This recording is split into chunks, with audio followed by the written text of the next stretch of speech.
सबसे पहले सब दोस्तों को अस्सलाम वालेकुम। दोस्तों इस वीडियो के अंदर बात करने वाली हैं पाकिस्तान बा मुकाबला वेस्ट इंडीज़ तीसरे T20 मैच का फैसला हो चुका है। ये मैच नहीं हुआ। आज का मैच कौन सी टीम जीती है, बग़ैर नतीजे के ख़त्म हुआ है या पाकिस्तान क्रिकेट टीम जीत गई है, ICC ने बहुत बड़ा फ़ैसला सुना दिया है। इस हवाले से आप दोस्तों को मुकम्मल तफसील बताने वाली हैं। दोस्तों जैसा कि आपको मालूम है कि पाकिस्तान बा मुकाबला वेस्ट इंडीज़ पहला T20 मैच बारिश की वजह से ख़त्म हुआ। दूसरा T20 match Pakistan cricket team जीत गई, जबकि तीसरा और आखिरी T20 मैच फिर भी बारिश की नज़र आ गया। आज का मैच पाकिस्तान क्रिकेट टीम जीत चुकी है। इस हवाले से बहुत बड़ी खबर सामने आ रही है।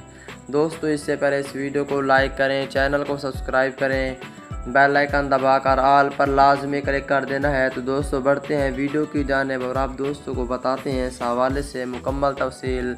दोस्तों पाकिस्तान बा मुकाबला वेस्ट इंडीज़ ICC कवानीन के मुताबिक ये मैच जो कि ड्रा हुआ है, आज का मैच कोई रिज़ल्ट नहीं आया। इस मैच का बाद में मैच नहीं कराया गया बारिश के बाद।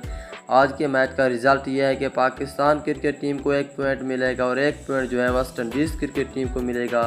ये ICC का जो कवानीन है उसके मुताबिक 1-1 पॉइंट दोनों टीमों को दिया जाएगा।